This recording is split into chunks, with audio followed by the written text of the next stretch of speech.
पहले लड़की ब्याहते थे तो बड़ा परिवार देखते थे, सही है कि गलत है? बहुत बड़ा परिवार बेटी को ब्याह करने से पहले देखते थे। क्यों? जितने बड़े परिवार में लड़की जाएगी उसको दुख होगा, किसी से कहकर मन हल्का कर लेगी। आज के जमाने में बड़ा परिवार नहीं देखते, आज के जमाने में छोटा सा परिवार, बहुत छोटा परिवार आज के जमाने में देखते, बहुत छोटा। और इतना छोटा परिवार, केवल घर में ससुर हो, बस उतना ही बहुत है। पति हो और बेटी हो। अच्छा, माताएं कितना जोरदार जोरदार ज्ञान देती हैं अपनी बेटी को, कितना जोरदार। क्यों दिन भर लगी रहती है? जितना तेरे से बने उतना करा कर, खुद के लिए बना ले, पति के लिए बना लो, बच्चों के लिए बना लो, कमरे में ले जाओ, डट के खाओ, सो, किसी के लिए मत बना। अगर जो आपने अपनी बेटी को ज्ञान दिया है वो आपकी बहू करे तो कैसा लगे? ईमानदारी से बोलो, अरे बोलो तो। अपनी बेटी को तकलीफ में देखती हो तो तुरंत कह देती हो, और अपनी बहू जो घर में है वो भी तो किसी की बेटी है, वो भी तो किसी की बेटी है कि नहीं? अरे बोलो तो, सही है कि गलत है? तो जैसा व्यवहार आप अपनी बेटियों के लिए रखे हो वैसा व्यवहार अपनी बहुओं के प्रति भी रखिए। और बहुओं से निवेदन है, नंदे आए तो तवेले जैसा मुंह मत बनाओ। कथा में कहा था, तीन को देने से कभी नहीं घटता, संत ब्राह्मण को देने से कभी नहीं घटता, बहन बेटी को देने से कभी नहीं घटता, और गौ माता को देने से कभी नहीं घटता, कभी नहीं घटेगा। आपका दिया हुआ आपको बढ़ाएगा, खूब बढ़ाएगा। देने में मत हो। देखो बहन बेटियां, कई माताएं कहती हैं, देखो संकट सोमवार की कथा में लिखा है, शिव महापुराण में लिखा हुआ है, 16 सोमवार कोई करता है इधर? संकट सोमवार करते हैं लोग? संकट सोमवार 16 सोमवार अगर करते हो, या कोई भी उद्यापन आप करते हो, चाहे चतुर्थी का उद्यापन करो, चाहे चौथ का उद्यापन करो, चाहे तीज का उद्यापन करो, चाहे गणगौर का उद्यापन करो, जिस उद्यापन को माताएं करती हैं उस उद्यापन का एक नियम शिव महापुराण कहती है कि उस उद्यापन में कभी भी अपनी बहन बेटी को गिनना नहीं चाहिए। क्यों? क्योंकि बहन बेटियां तो उस उद्यापन में आएंगी पर वो दान लेने की हकदार नहीं होती, क्योंकि हमने बहन बेटी का खुद दान किया है। किया कि नहीं किया? कन्या दान जब हमने दान किया, कई माताएं कहती हैं हम तो हमारी बहन बेटी को दान दे देंगे, हमारी बहन बेटी को, वो तेरुंडा होता है ना, तेरा सामान बांटते हैं संक्रांति पे, तेरुंडा तक बहन बेटी को दे दिए, हम तो तेरुंडा हमारी बहन बेटी को दे देंगे, वो दान ले लेगी। तो बहन बेटियां क्या दान लेने की हकदार है? आप बहन बेटियां बैठी हो, ईमानदारी से बोला, आप मायके से दान देती हो क्या? दान लेने का हक आपका नहीं है। आप मायके से दान नहीं, आप आपका हक लेती हो, दान नहीं है, हक ले रहे हो। दान की विशेषता किसको कही? संकट सोमवार का उद्यापन करो, वैभव लक्ष्मी का उद्यापन करो, 16 सोमवार का उद्यापन करो, तो अपने घर की नारियों को छोड़कर दूसरों को गिनो। क्यों? जब हम दूसरे को एक लोटा देंगे, नारियल देंगे, कुछ देंगे तो वो दान कहलाएगा। हम अपने वालों को देंगे तो वो तो घर की घर में चले गया, और वो भोग अगर हमारे करने में आ गया। राजा अम्बरीश की कथा, राजा अम्बरीश की कथा सुनी भागवत में? एक गाय का दान राजा अम्बरीश ने दे दिया। वो गौ माता चली गई ब्राह्मण के साथ, ब्राह्मण ने उसको बांधा, वो गाय खूंटा तोड़ के राजा अम्बरीश के यहाँ चली गई गौशाला में। जब गौशाला में गई, राजा अम्बरीश ने दूध निकलवाया गायों का, वो दूध, उस गाय का दूध भी उसमें मिल गया, और राजा अम्बरीश ने पी लिया तो उसको कबूतर की योनि में जाना पड़ा। मात्र दान करी हुई गाय का दूध पिया तो कबूतर की योनि में चले गया। शास्त्र कहता है हम जो दान कर रहे हैं उस दान को ग्रहण करें, वो श्रेष्ठता नहीं। क्यों नहीं खाते बेटी के घर का? बेटी के घर का क्यों नहीं खाते? क्योंकि हमने क्या करा? क्या दान करा?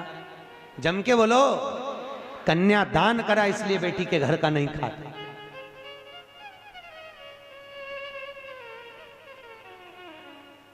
भैया नीरज भैया, कई जगह हम भंडारों में जाते हैं तो वहां लोग कहते हैं हमारी तरफ से भंडारे में 1 पीपा घी का दान। क्या बोलते हैं? 1 पीपा घी का दान। अब जिस सेठ जी ने 1 पीपा घी का दान करा है, विष्णु पुराण शिव पुराण कहती है उस घी की नुक्ती, बूंदी, हलवा, पूड़ी कुछ मत खा लेना, क्योंकि तूने बोला है दान और दान कर दिया और उसी का बनाया हुआ खा लिया तो नरक भोगना पड़ेगा। इसलिए हमारे यहाँ क्या कहते हैं, 1 पीपा घी भगवान के प्रसाद के लिए दिया। प्रसाद के लिए दिया तो तू भले अब नुक्ती घर में भर के ले जा, अब तू भले हलवा पूड़ी घर में भर के ले जा, क्योंकि प्रसाद तो ले सकते हो। पर जहां तुम्हारे मुख से निकल गया दान किया, मैंने 1 पीपा घी दान करा, मैंने 1 बोरी शक्कर दान करी, मैंने 1 बोरी गेहूं का दान करा, दान कर दिया, तो उसको भाग नहीं ग्रहण करना। राजा अम्बरीश ने गाय का दान देकर उसी गाय का दूध पी लिया तो नरक जैसा जीवन बीता, कबूतर की योनि में पड़ गया। बहुत सोच समझ के दान करना पड़ता है, बहुत सोच समझ के बोलना पड़ता है। मीटिंग में बैठते हैं तो लोग कह देते हैं हमारी तरफ से लिख लो 1 पीपा घी का दान, 1 पीपा तेल का दान। अरे भैया दान करा है तो भंडारे में खाने मत जाना भूल से भी।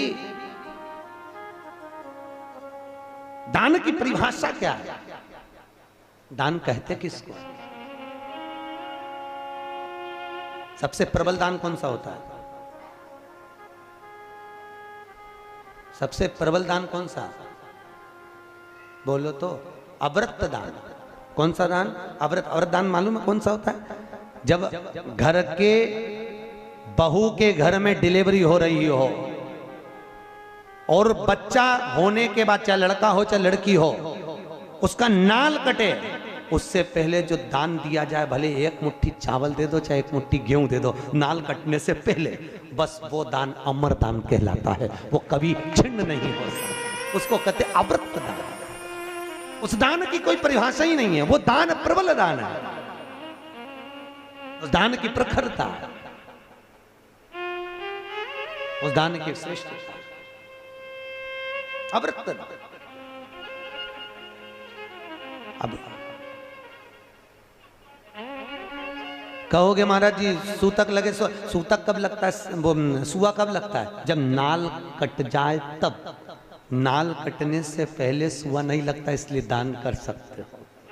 सुआ कब लगेगा? जब नाल कट जाएगी तब।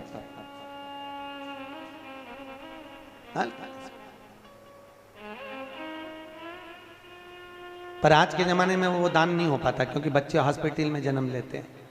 कितनी सुंदर बात की, पहले बच्चे दादी के घर में जन्म लेते थे तो दादी से प्रेम ज्यादा होता था, तो दिन भर दादी के पास रहते थे। नानी के घर में बच्चे पैदा होते थे तो नानी के घर से प्रेम होता था, मामा नाना मौसी से, तो उनके घर ज्यादा जाते थे। आज के जमाने में बच्चे हॉस्पिटल में पैदा होते हैं, इसलिए हर 2-4 दिन में हॉस्पिटल चले जाते हैं। थोड़ी सी भी बीमारी पड़ी, मौसी की याद आ गई, हॉस्पिटल वाली सिस्टर की, जा। बच्चों को थोड़ी सी खांसी चली, डॉक्टर मौसा की याद आ गई, जा तुरंत। क्यों? हॉस्पिटल में पैदा हुए, इसलिए हॉस्पिटल से प्रेम है। नानी के घर पैदा होते तो नानी से होता, दादी के घर पैदा होते तो। आप में से बहुत सारे बच्चे ऐसे होंगे जो पुराने समय में तो दादा नानी के यहाँ ज्यादा, नाना नानी के यहाँ जो पैदा हुए तो नाना नानी से बहुत प्रेम होता है। कई माताएं ऐसी हैं जिनको नाना नानी से बहुत प्रेम था, बहुत। हम तुम्हारे नाना के ही पले, हम तो हमारे नाना के ही लिए, हम तुम्हारे दादा के ही लिए। क्यों? दादा से प्रेम था, वहीं पैदा हुए, वहीं बड़े हुए। अब तो आज के बच्चे तो हॉस्पिटल में पैदा हो तो डॉक्टर सिस्टर से प्रेम। तुम देखना बच्चों को, घर में रहेंगे बीमार, जैसे ही हॉस्पिटल की सीढ़ी चढ़े बस डॉक्टर ने हाथ पकड़ा और अच्छे हो गए, उतनी देर में अच्छे। अच्छा समझ में नहीं आया, तुमको ही नहीं समझ में आया कि अच्छा कैसे हो गया? अभी तो इतनी तेज बुखार था, अभी तो इतना बीमार था। और हॉस्पिटल में जाते सी जब तक वो 500 रुपए लगाए नहीं तब तक वो ठीक कोई नहीं, क्योंकि वो नाना और मौसी का भला करे। 500 रुपए दो हमारे मामा जी को, इसने फिर वही वाली बात आ गई, ये तो प्रेम की बात है रे, ऊधो बंदगी तेरे बस की।